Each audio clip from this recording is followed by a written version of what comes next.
All right, welcome to the Roxana Bangura channel here on YouTube, as well as the Bangura Chronicles on Patreon and Facebook. Today, I have another special honor and treat and privilege. It's always an honor to have my sisters come and talk to me on my channel.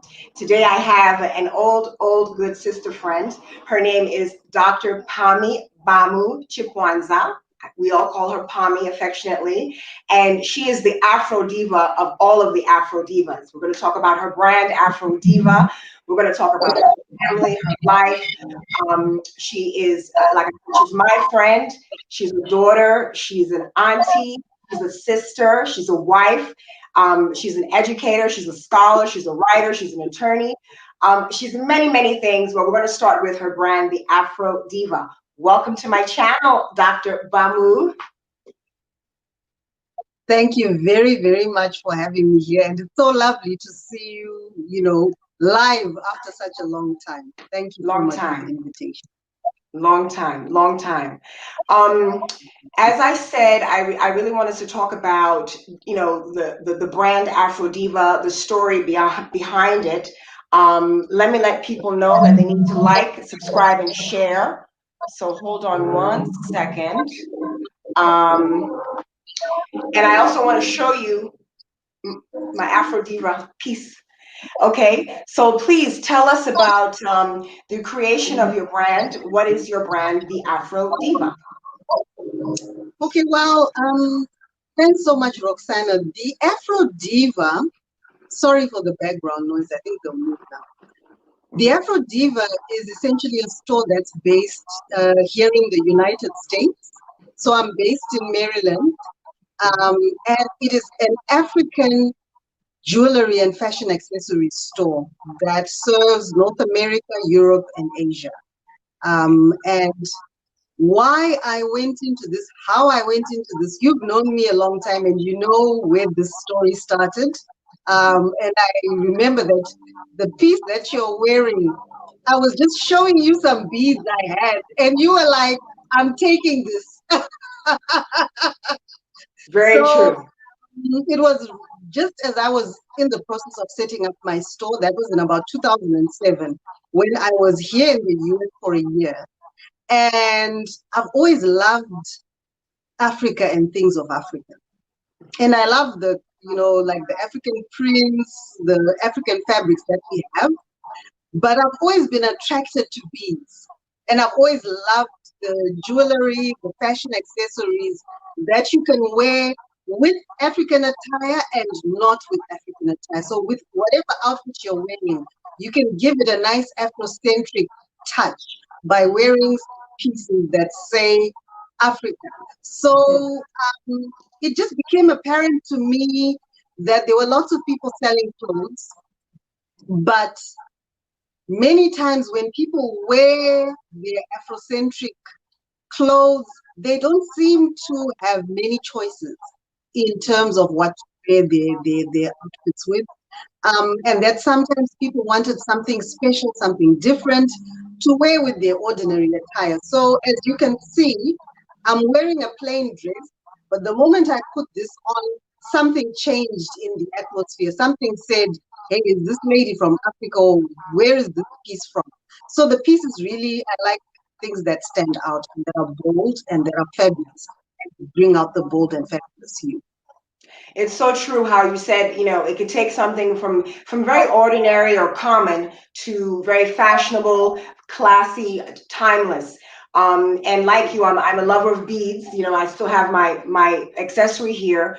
When you started the brand in 2007, did you find that there was a lot of interest in these sort of accessories, back then?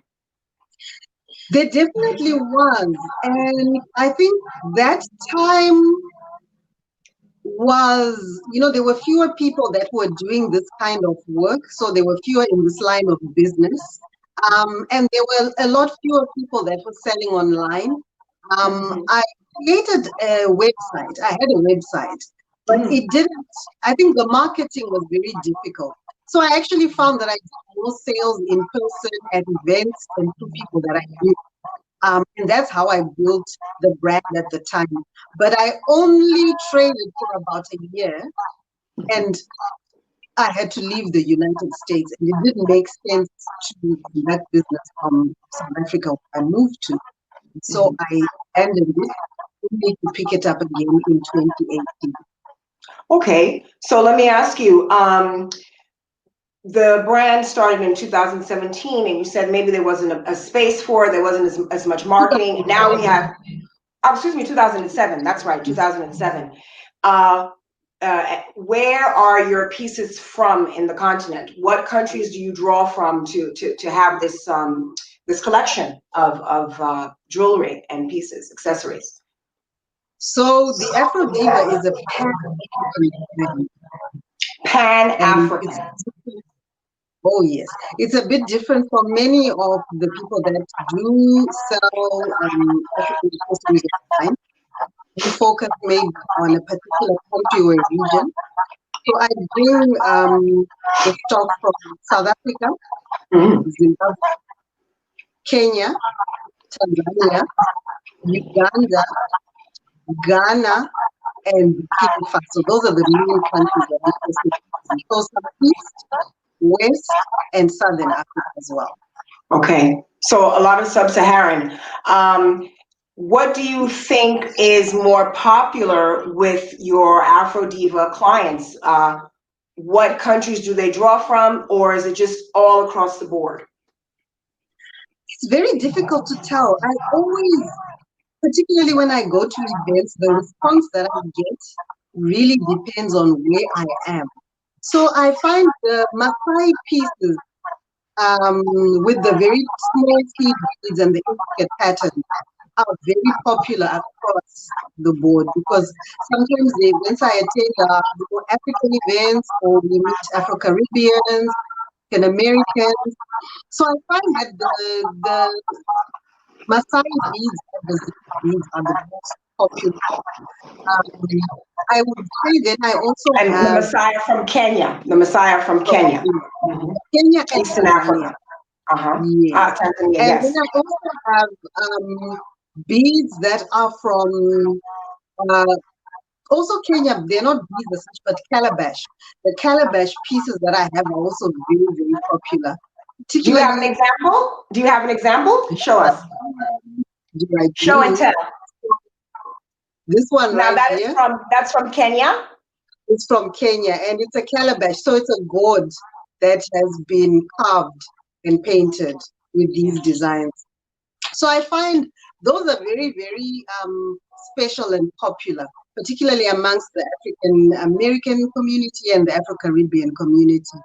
And the one thing that I didn't think likely, but that's become very popular, is the West African beads, particularly the recycled glass beads, which are very distinctive. I don't find many people, even when I go to events and you sort of look at what people are selling, I don't see as many people that are in that line of beadwork. So that's also been a very popular line. It's an up and coming line, the glass beads. Why do you think waist beads are popular, or the glass waist beads? Why do you think there's an interest in this particular art form or jewelry aesthetic? Well, I think beads in general have a long, what can I say? They've got a long history here in Africa, and I see now with many African Americans asking about them. There's something mysterious, there's something sensuous, there's something enigmatic, there's something that just says woman, feminine, sexy, lovely about the waist beads. So those have become quite popular. And then the recycled glass beads as well. Yeah, it's a beautiful thing that it's something that the diaspora, the greater Black diaspora can connect with. It's very popular, in social media. I personally have had waist beads for about maybe 20 years, and it was for my daughter, it was a way for me to connect to who I was and to my roots. And it's great to know that you have customers that are from the continent, the Caribbean, and from the United States. My other question to you is, I want to talk about the more, let's say humanitarian, but the more developmental side of your business. I remember you had some postings where, basically it's a woman-owned business, you're supporting artisans on the continent. And I want to really dig into that because I'm all for sustainable development, micro enterprise, macro enterprise, particularly for the Black diaspora, the African continent and her greater community. Can you share that with me, the more developmental side of your business? Right. So I think this is something that is at the core of what we're doing here, because we like to work directly as far as possible with the artisans that are making the goods. And it gives them an opportunity to access a market that would be difficult to access. One of the things that's important is to try to support the people that we're working with to actually upskill them in certain ways. So many of the suppliers that I deal with, for example, do cash transactions, and they've never really prepared, for example, an invoice for their goods. And so this is something that we walk them through and we say, okay, now I'm buying this and this and this and this. You need to prepare a document that is outlining what it is that I'm buying from you, how many pieces I'm buying, what the total amount is. You send that to me, and then I pay you. So it's also to help them to manage their business in a more professional way, because oftentimes they're used to, maybe if they're trading in a market or somebody comes and may buy in bulk, but it's a cash transaction. That's the end of the day. And we're looking into seeing whether there are ways to even, share other things about how to manage your finances and how people are really doing the reconciliation of your sales versus what you've been putting into it. I mean, I was recently talking to a supplier in South Africa, and the numbers she was giving me, given the inputs, were not quite adding up. And I was wondering to myself, are you not actually shortchanging yourself in terms of the price that you're quoting? If you're saying, for example, the cost of one set of the beads is, you know, getting towards 20%, about 15% of what you're actually charging for this. So it's also to try to make sure that there is level of fairness and a fair playing field, which can be, there's a possibility of it disrupting the market. If you want to pay a slightly higher rate, because then the locals also complain about that, and there is that disparity. But always to negotiate rates that we find fair, so that they can gain something and benefit from it. That's very, very important to us. Extremely important and very impactful. These artisans, are they mostly women? Are they mostly men? And they're mostly women. I'd say 95% are women. 90 to 95% are women. Fantastic. And are they seeing the positive the gains or the positive effects of being a little bit more, I guess you said, professional or business minded with the things that you're teaching them or interacting with them? Yes, I definitely see that difference, because the one artisan that I dealt with, where I said, you can't continue to do this sort of hand to mouth kind of thing. You have to be able to grow, and you have to be able to move. Because he was getting a little bit frustrated about, well, now you're saying I should do this and I should do this. And I said, but it's for your benefit, because even as you present yourself as a professional, people take you seriously. And when you say to someone, this is what I charge, this is how I arrive at that, they can appreciate that you know what you're doing, and it helps you to have a certain level of bargaining power that you would ordinarily have, where somebody might be taking advantage of you because they just think you're an ignorant person. So definitely the feedback has been positive. And I mean, it's, even general things about communication and so on that, we've been sharing and exchanging, and they definitely appreciate. I remember the one lady in South Africa, I said, I need to send you an email, and she was giving me someone else's email. And I said, it doesn't really look professional. You need to do it this way and so on. And she said, oh, thank you, my sister, I appreciate that. So there's small little things that we can do to help ourselves, put ourselves in a more professional way. To help ourselves, to help ourselves. Um, what country would you say is, or, where's a little bit easier for you to maneuver with your business and get your goods and move your goods? Is there a particular country that you prefer dealing with, or less of a challenge? Let's say less of a challenge. You've had more positive experiences. I've definitely had a good experience with Kenya. Okay. Kenyans think they've been in this global value chain for a lot longer. Uh-huh. There is some level of standardization of the pricing and the designs. The quality, once you know the right people, you get good quality. And when it comes to having things shipped over, it's quite simple and it's reasonable. The cost is a bit more reasonable than some other countries. So I've had positive experiences with Kenya. But then sometimes it boils down to who you're dealing with. In a place like Tanzania, I physically went there and it was like hitting your head on a brick wall in Dar es Salaam, which is the capital, after going to Arusha where the crafts are made. But in Dar es Salaam, people didn't quite seem to get it, to be able even to show me where in the market I could get these exact pieces, where the Maasai section of the market was. I left there without a full satisfaction of having seen the kind of people that I needed to see and gotten the things I wanted to get. But I later connected with someone via Instagram from Tanzania who's very professional, very sharp, and she has that outward looking view and like she's on point. Her products are expensive because they're extra fine, but she's on point. So I discounted Tanzania, but then I'm having another positive experience. It's give and take.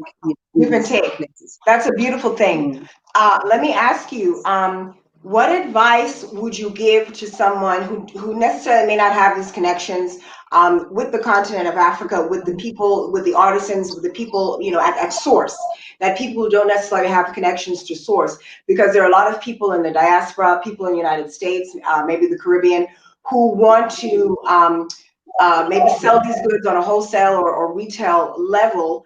How can they also mimic what you're doing without having these connections, because they're not directly from these countries? Right. I think that one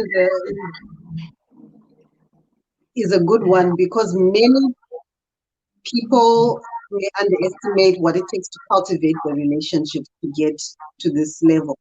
I would certainly be very happy to talk to somebody and give them advice one-on-one in terms of where they're looking, what kinds of things they would like, and so on.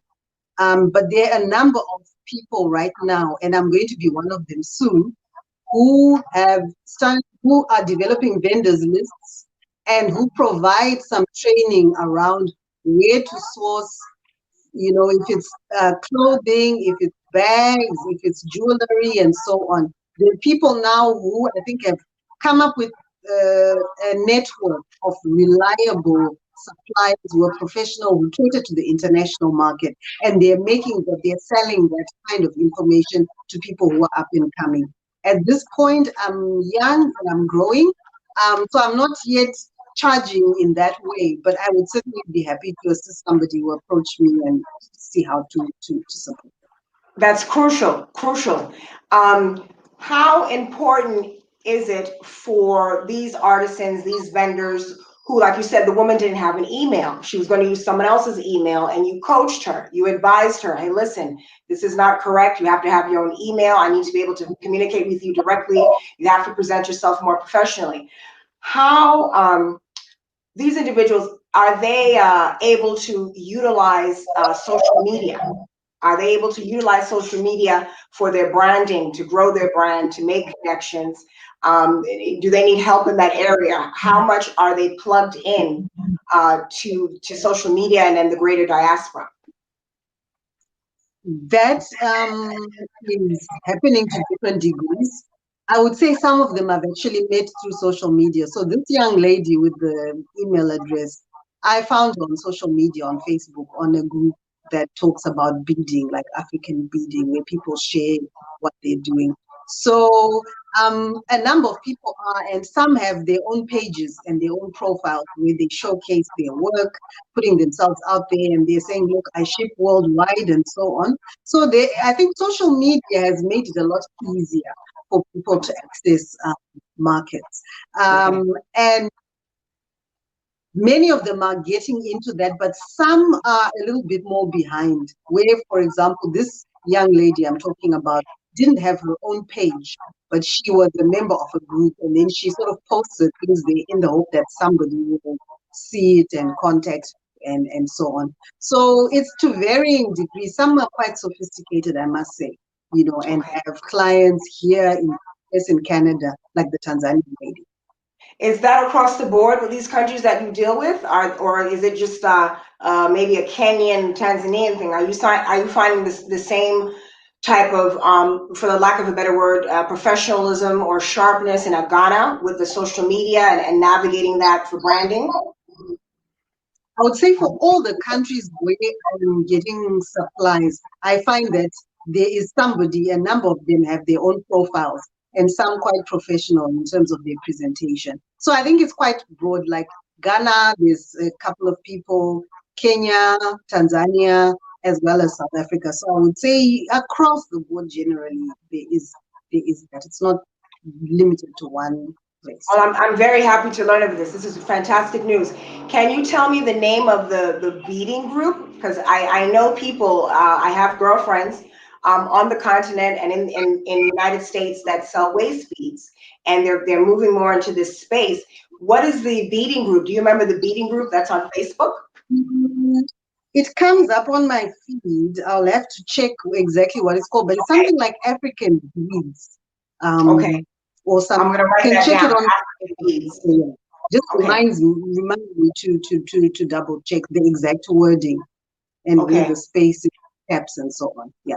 All right, I'm going to connect them with you as well. Is a space for us to all connect and grow with each other.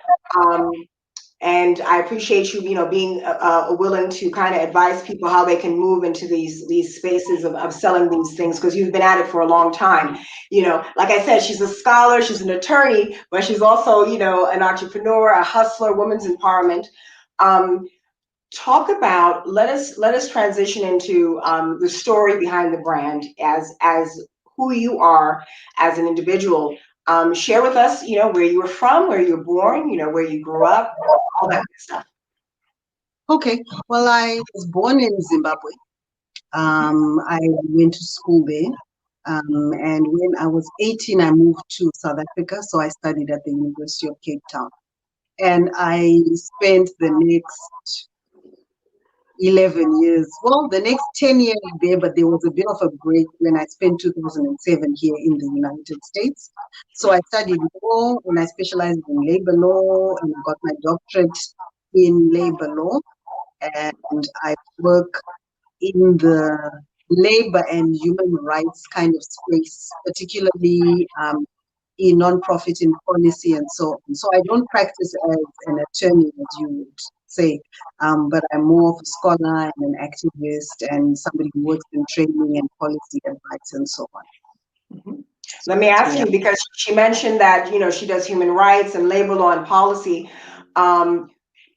What countries have you visited on the continent? Because I know I couldn't keep up with you in your capacity, as in your doctoral capacity.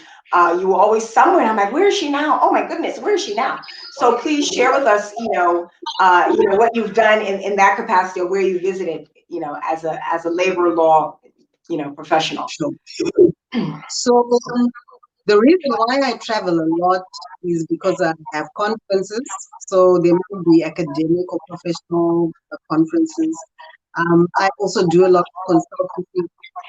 So some linked to the International Labour Organization, the Southern African Development Community. I also work as a consultant for an organization that works with women in the informal economy. And I coordinate their work in Africa, which made a lot of sense when I lived in Zimbabwe. And it's a little bit topsy-turvy now that I live here, but it was still happening up until COVID. Okay. So I've been to, and I should try to actually write it all down, but within Southern Africa, I've been to South Africa, obviously, Zambia, Botswana, um, Tanzania counts as well, Namibia. In East Africa, I've done Kenya, Uganda, Ethiopia, not Ethiopia. Kenya and Uganda, I guess. And then in West Africa, I've done Ghana, I've done Senegal. I know that there are a couple of other countries, but I can't. Oh, Mozambique, I've been to Mozambique too. So I've been to about 10 to 12 African countries Okay. within the space of, I would say, 3 years. Yeah. Okay. Now let me ask you this: with your human and labor law work, what country is the most progressive in terms of labor law, particularly when it comes to women's rights, women working in the workplace? What country do you think is a little bit more progressive than others that you visited on the continent? A country that stands out is South Africa. Mm. South Africa stands out. Quite a progressive constitution and a number of different laws that cater to gender equality, women's rights within the workplace. So South Africa is an example that I would say stands out quite strong. Okay. Now you mentioned how you were in the States, and then you went to Africa, and now you're back in the States. How has been the transition from the continent to life now in Maryland, where I was? How is life now? How was your transition? Wow. So I think the transition takes quite a lot of time because there are, socially, life is very different here, I would say, particularly in a context where people here are often doing 2, 3 jobs. Of course, in Zimbabwe, where I was before I moved back here, people have side gigs and side hustles, but I find that here, people have so much going on that it is quite a feat for you to find time in your calendar and me to find time in your calendar, even for us to have a telephonic conversation where neither of us are work or busy with other things. So I've found that the social scene can be quite alienating in some ways because everyone is busy. But in some ways as well, because we are, like say the African community, the Southern African community, the Zimbabwean community, because we are outsiders here, we also tend to try to do a lot of things together. And so if you're able to plug in and connect with those spaces, that gives you a bit of a sense of belonging and a bit of a sense of community with others around you. So it's different because when you're in Zimbabwe, you won't take it for granted. You might be family grounds and so on. But here, there's that sense of meeting because we're Zimbabweans, because we're Southern Africans, because we are Africans and so on. So that makes it a little bit different and special in a way. And special in a way. Talk about now you're here with your husband, okay? How is he adjusting or transitioning to life in the States?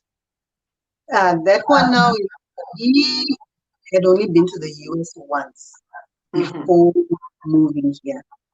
And it was less familiar to him, which was different from my case because I used to visit every year when my parents were here. I lived here for a year, so I had some understanding of it. And coming here, looking at where we were in Zimbabwe, particularly with the politics, the economy, it was like, well, this is a chance, a dream come true at least to maybe move into better things. So that being said, coming in here, the culture is different. And, I work from home, so I'm insulated from the dynamics of the workplace, here in America. So what he learns about those dynamics is very, it's different from my experience. He's definitely had more exposure, I think, to like the American culture, the American workplace. And it's obviously difficult coming in as an outsider where your qualifications might not be recognized and so on. So he's working part-time and studying. He's an MBA in the hope that that also opens better opportunities for him to like do different things. But he's an agricultural economist, that is his background. And so he's Okay. sort of Okay. And 2 things years will, into it. it takes time. It takes time. Things will get better. I mentioned that she's also a daughter and an auntie. Pami is very close to her nieces and her brother and her dad. And I had the privilege of knowing her mother. Pami, guess what? I'm looking at my Google phone. I'm trying to do something with my phone. So, and I'm looking at old photos. Who did I see, Pami? I have a photo of your mother. I'll send it to you. I'll go back and I'll send it to you. I didn't want to send it to you before. And I said, this is something I'm going to talk to her today, and I see a photo of your mom. This is an old photo, obviously. And I didn't even know I still had this photo. That's So amazing. talk about your family if you're comfortable. Talk about your parents and your brother, your nieces. Right. So my parents, had a little bit of a history here in the US. My dad did his master's here for a year or two, and my brother was born here. And after they moved back to Zimbabwe, about a year later, they had me. And as things became difficult in Zimbabwe, we're talking the early 2000s, but even before then, my brother came in the late 90s to study. My parents realized, retirement is not going to be comfortable with the way things are going in Zimbabwe. And I was still in school. My brother was in school too. And so they felt that it would be better to move over here and make a life in the hope that, it's a more stable place and they want to retire here. So they came here in 2001. And I was already studying in South Africa, so I continued there. And they've made a life here. My mother passed away, in 2015. So, my family is still here. My brother was in the Navy for almost 10 years. US Navy, was deployed a few times to the Middle East. He has two beautiful daughters. One is 16 and the other one is 12. Time flies. And the 16-year-old is almost like ready for her license. So it's exciting times and it's been great to see them. And we had the privilege to take them home in 2017. They've never been to Zimbabwe. So it was nice for them to be exposed to what Africa is like, what Zimbabwe is like, to meet different family members and just to see the way of life there. It was like quite eye-opening for them.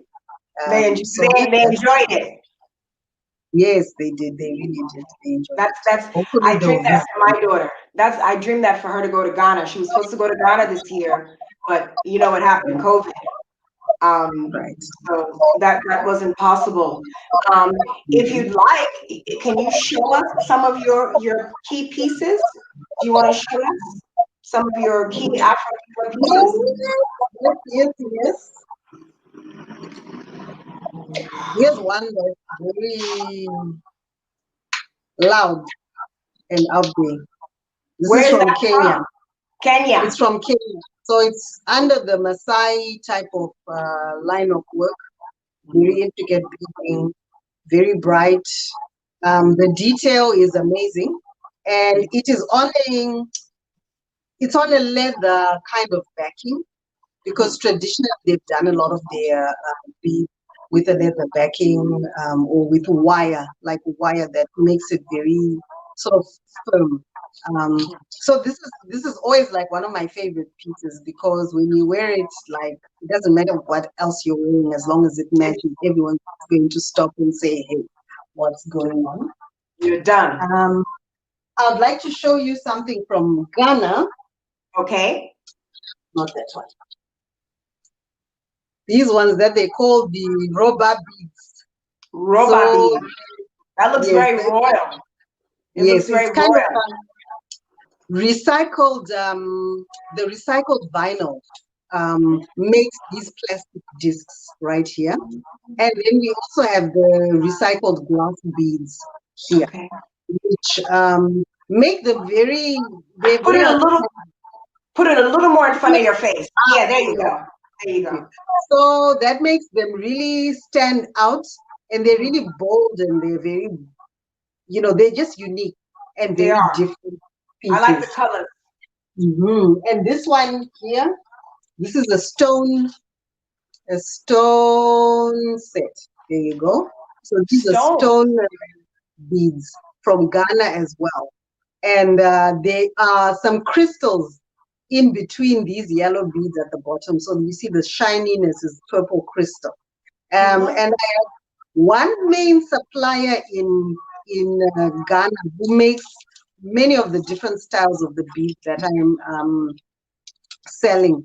And she's very, very professional, very quick turnaround, attention to detail, and she puts her customer first. So I Where is really she enjoy. based? Is she in Accra? She's based Or in She's based okay, in She's okay. based in And then I'd like to show a leather piece. Mhm. Oh, Um, this is from Burkina Faso. And oh, yeah, it's the I dyed love that. leather I love strand. that. That's And then, leather. yes, and it has brass, like some brass finishings. It's And these have beautiful. also become quite popular. I had a customer a few weeks back from Panama who Hmm. bought she bought two leather necklaces that she really, really, really loved. I'd like to also show you something from Zimbabwe, my home country. And this, Zimbabwe is always difficult when it comes to the jewelry and fashion accessories because we don't have a long tradition of very elaborate kinds of beads. Hmm. So in the past, I remember in the 80s and 90s, you'd get, run of the mill seeds, bones, like very simple kinds of necklaces. But in the last 10 to 20 years, in the 2000s, there's been quite an explosion of creativity around particularly jewelry and taking different techniques from other countries and, making and redesign things. So the one group that I work with based in Zimbabwe makes paper bead pieces. Paper. Paper? Yes. So this is paper, but you see it's very hard Oh because my it is word. varnished. It's so So ingenious, huh? So ingenious. this is basically paper. The bead is made out of paper, and you see the designs here are recycled gift wrapping paper. Um, that kind of is wound around in strips to just give it another sort of touch. And there's some nice finishings. We add some beads and some bead caps just to make it bright and, just to give it a I mean, different touch. who would think paper and gift wrapping paper could be turned into this, beautiful art piece that you can wear? It's ingenious. It is really, it That's is gift really. wrapping paper. Ingenious. Mhm. The ultimate recyclers. The ultimate Oh, yeah, recyclers. definitely, definitely. I think we don't give ourselves enough credit for the level of resourcefulness and creativity that we have as Africans and our ability to make something out of what seems to be nothing. That's one thing that Absolutely. inspires me. Let me ask you, I know, speaking to people reading, I'm always trying to figure things out and read and kind of keep abreast on what's going on the continent.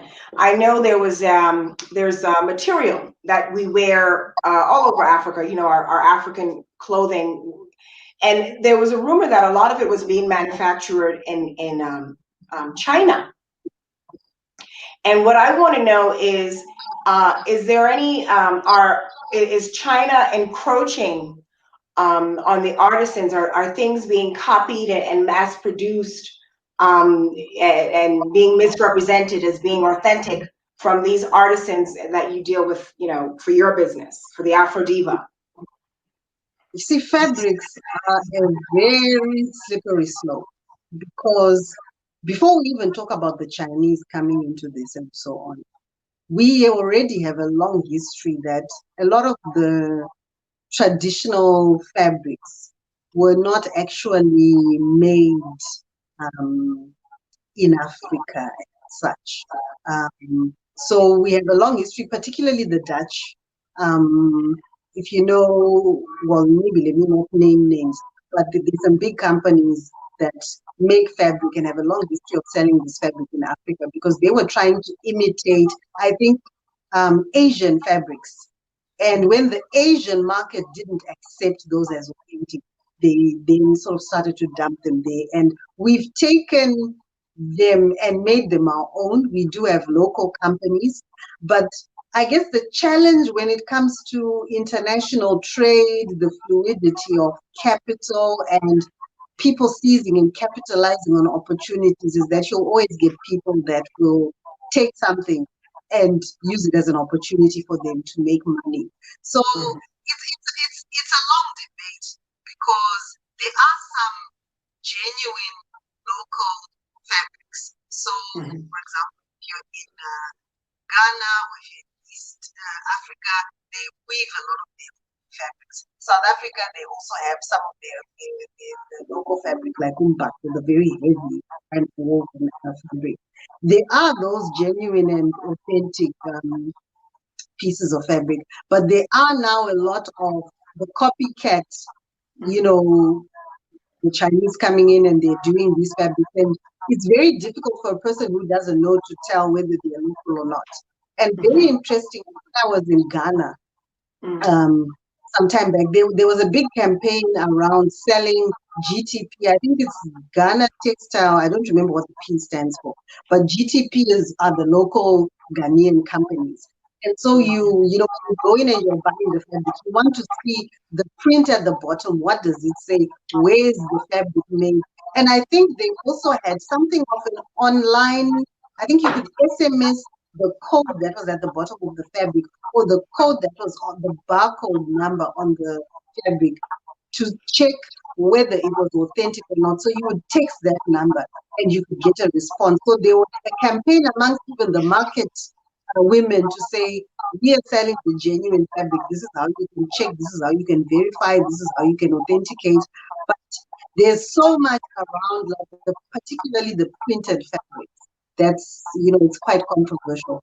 But you also get some of the hand-dyed fabrics, the batik, the hand batiks that are made in East Africa, they're made in West Africa as well, that we say, okay, these are our own fabrics and these are locally and handmade that, we would like to support.